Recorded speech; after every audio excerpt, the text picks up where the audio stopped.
What's going on, everybody? Welcome into the first college football breakdown of the year.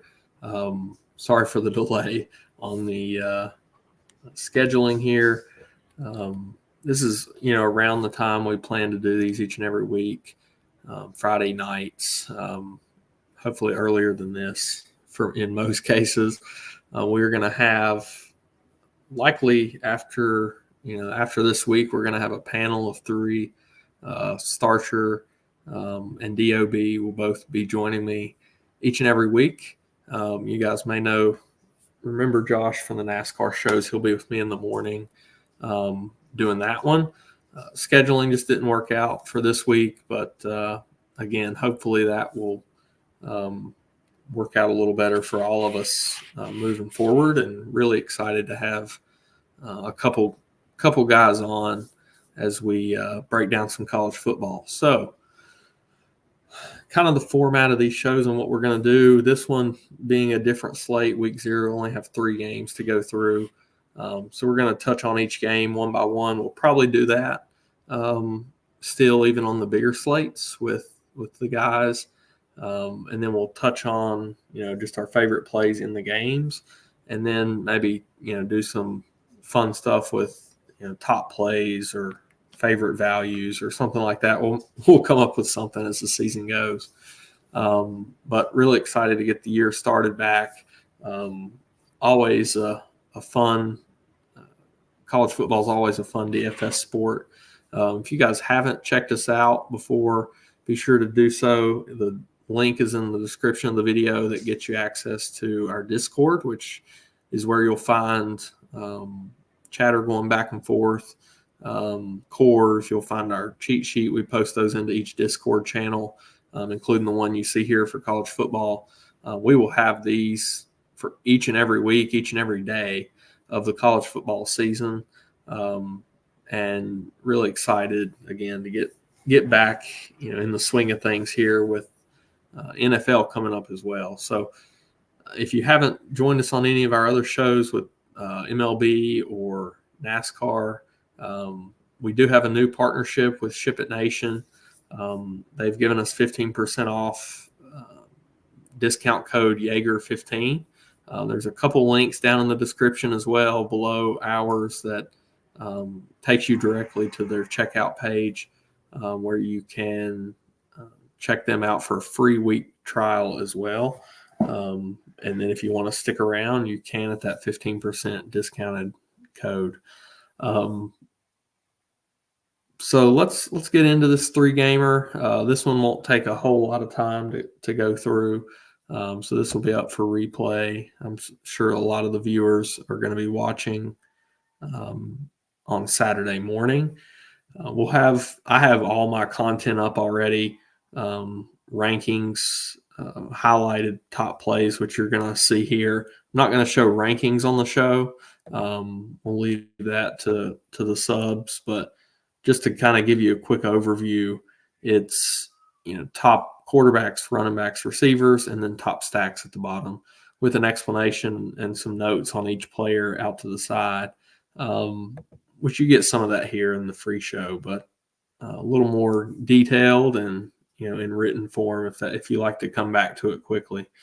I will also have cores up for cash and GPP over on DraftKings. I might add in FanDuel later in the year. I know I don't play a whole lot there, and a lot of our subs don't either, but we may add that in. So that will be up in the morning, probably at least a few hours, hopefully before lock, or maybe even tonight. We'll see for this 3-gamer. So we've got the 3 games on Saturday. First one is Florida State and Georgia Tech playing over in Europe. So kind of a different, we don't usually see that in college football. So, there could be some difference for these players with the travel and things, just a different setting for the most part. But ACC matchup, new faces all around for Florida State. You've got DJU, Uyunglele, who was at Clemson, transferred to Oregon State. Now he's at Florida State. $9K for him's a little steep for me. He's never been a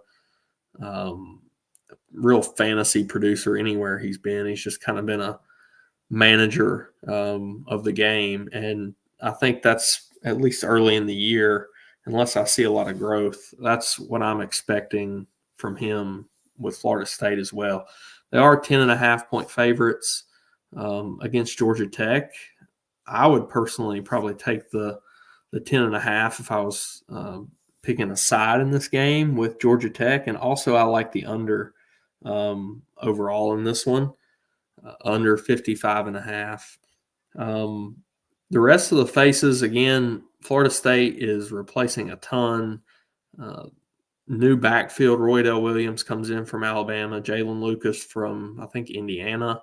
Toafili is still there in the backfield. That looks to be kind of a split between Roydell and Toafili. The way I see it, though, is I would expect Roydell to be the running down back and at the goal line, which I think gives him more upside, especially in a matchup where they are 10.5-point favorites. Toafili would be the tournament option, especially with his price tag a little more than Roydell.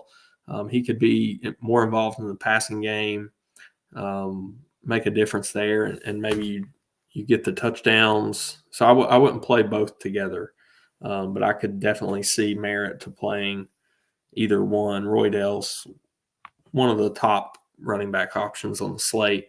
The receiving core for Florida State, they replace pretty much everybody.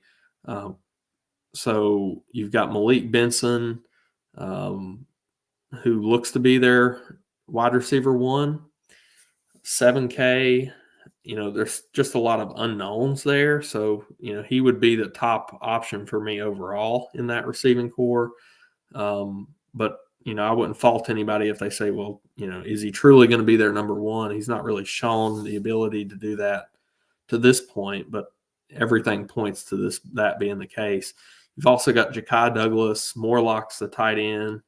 So I think he could be a nice salary saver. But, when you look at the pricing overall in the slate, you don't need salary savings.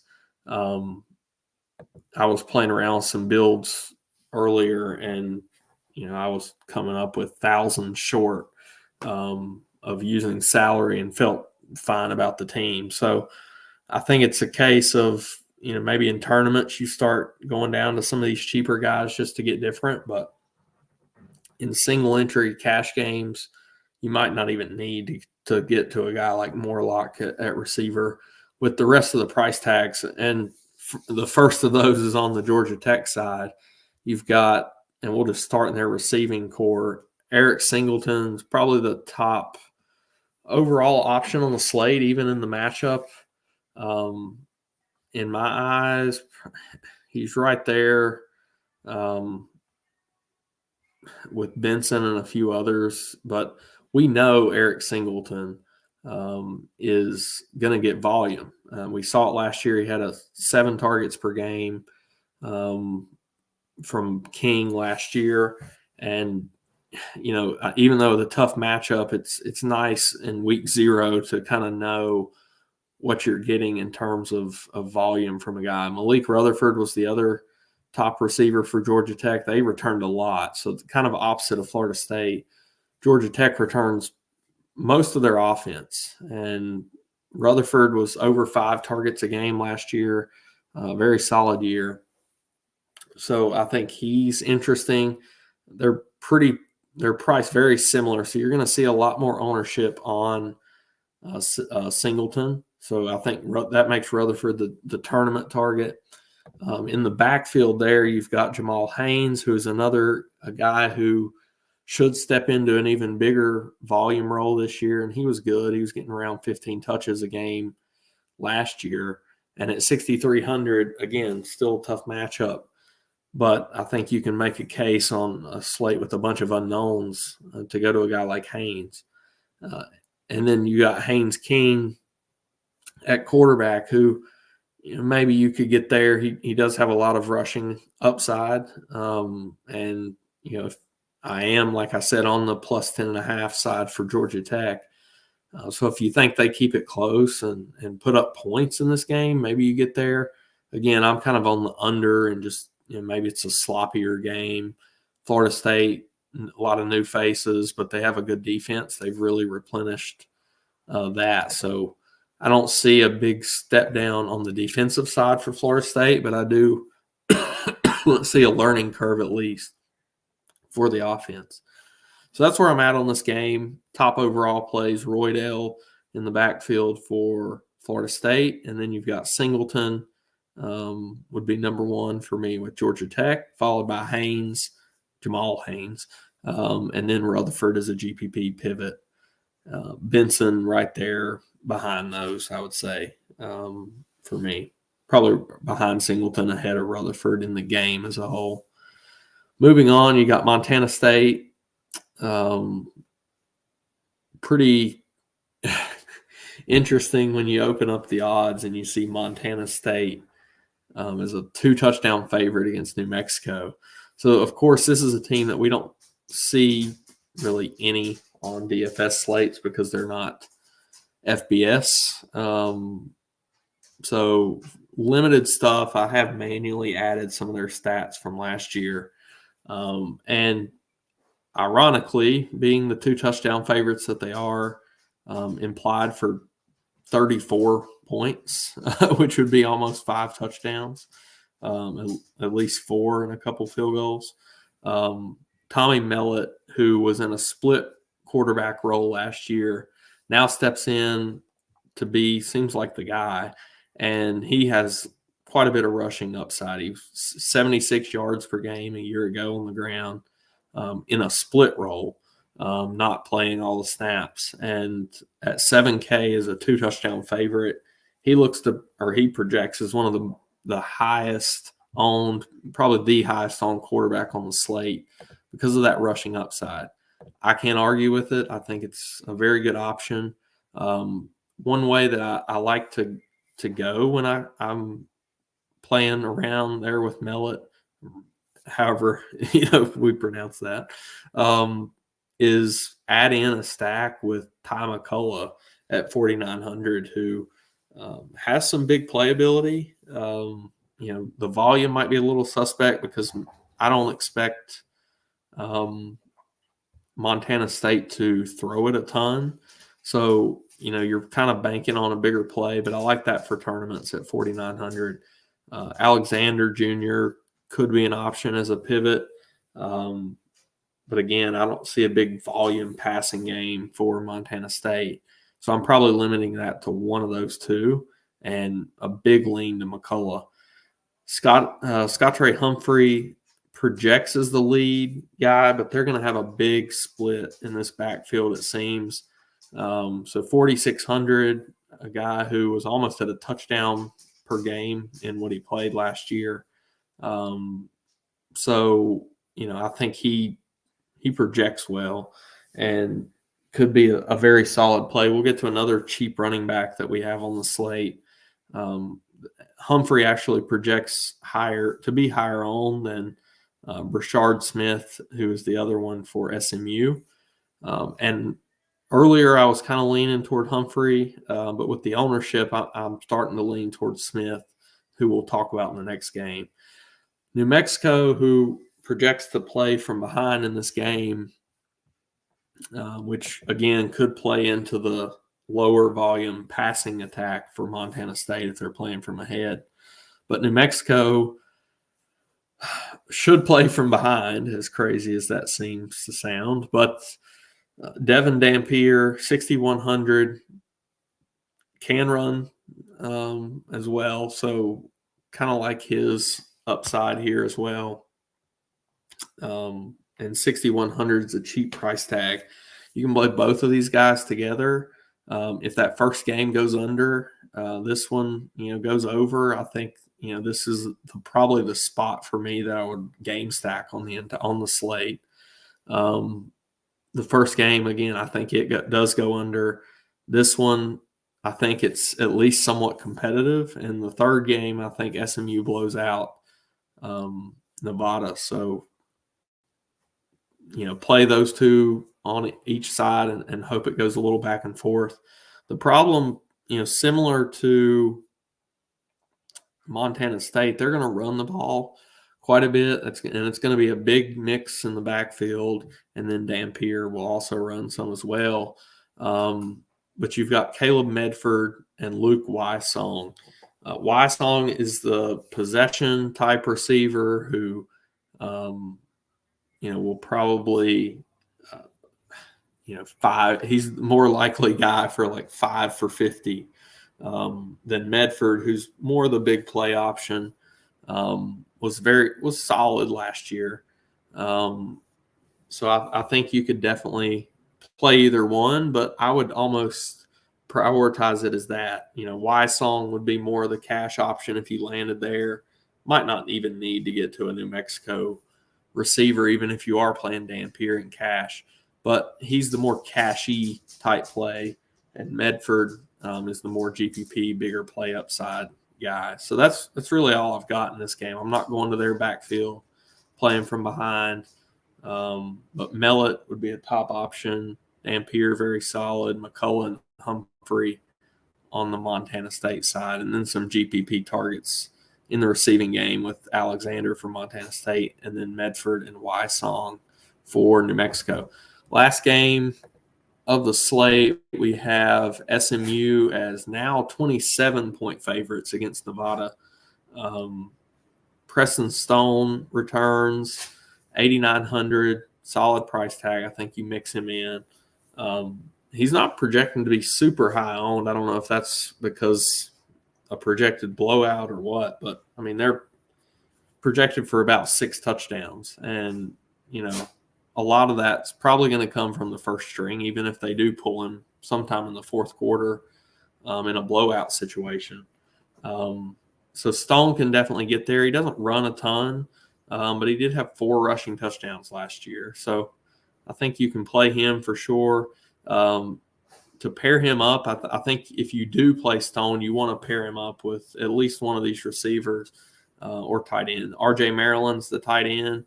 He's going to probably be on the field quite a bit. 7 touchdowns a year ago. I think he's very in play. You can see, they return a lot, but you can see they spread it around a lot in the passing game as well. Hudson is the big play option at 6K, who had 7 touchdowns a year ago as well. So I think those would be my top 2 favorites. You could definitely mix in a Jake Bailey, a Moochie Dixon, a Romello Brinson in larger field tournaments. If you're playing heavy SMU, you're probably going to want to mix some of those low-owned options in with Stone. In the backfield, you're going to see it looks to be a pretty even split between Jalen Knighton, LJ Johnson, and Brashard Smith. Smith's actually listed 1 on that depth chart. They're listed kind of co-starters, but Smith's name is listed first. He's only 3,600.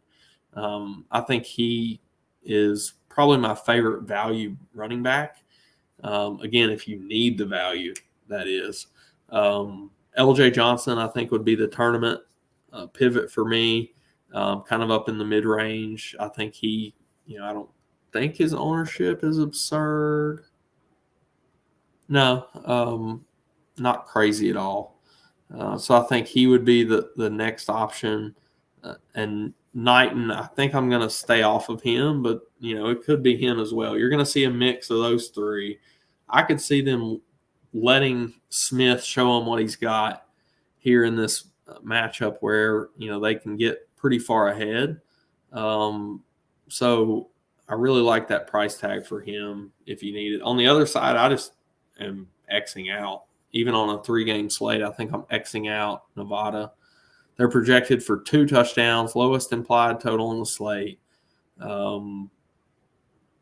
Just a mess of a team, really. Brendan Lewis can run, but I just don't like anything here. So just X them off and go on.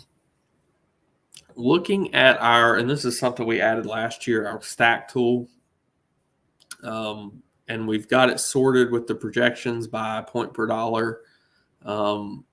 best stack here in this column is best double stack, which sometimes in college you're not full on double stacking, but this is just kind of to show you, if you were, what are the best point per dollar combinations. And the best one in this case is the Montana State, McCullough, and Alexander. I'm probably not doing the double, but just I think that reiterates that both of these guys are solid options. And that stack, in general, is a solid option. That's all I've got. Again, let's kind of play around with the build really quick, and then we'll get out of here. So if you do that game stack that I'm talking about,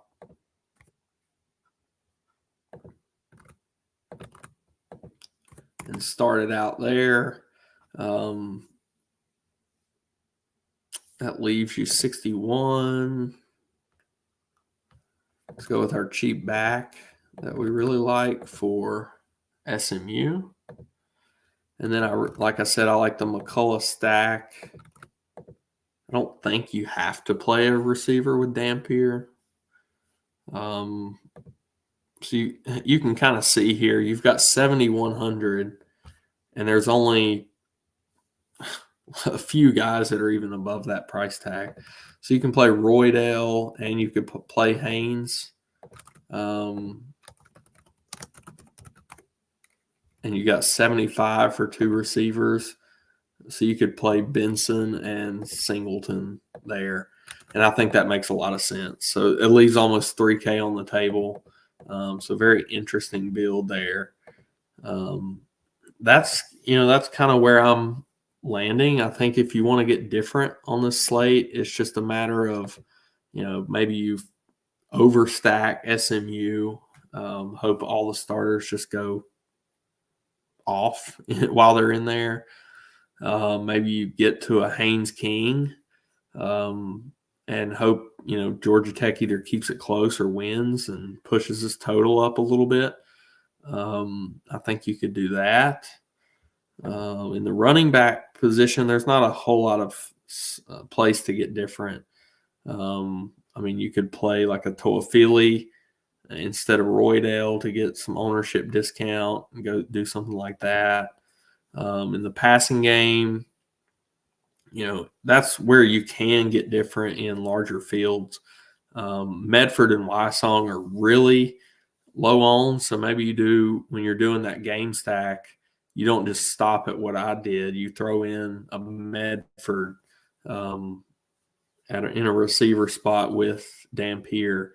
So then you got a receiver and a quarterback on both sides, and maybe you find one more in that game, maybe a Humphrey in the backfield for Montana State, something like that to maybe overstack a certain game, because you're going to get pretty low ownership on those receivers for New Mexico.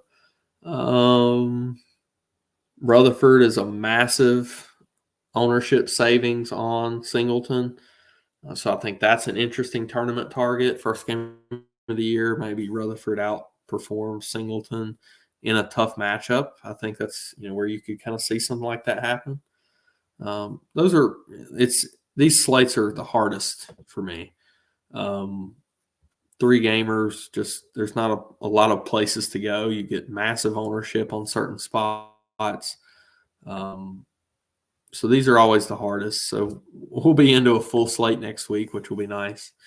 Hope to see you guys back for that. Again, we hope to have kind of a 3-man panel. So really excited to see that next week. So good luck to everybody here in week 0. We'll see you back next week.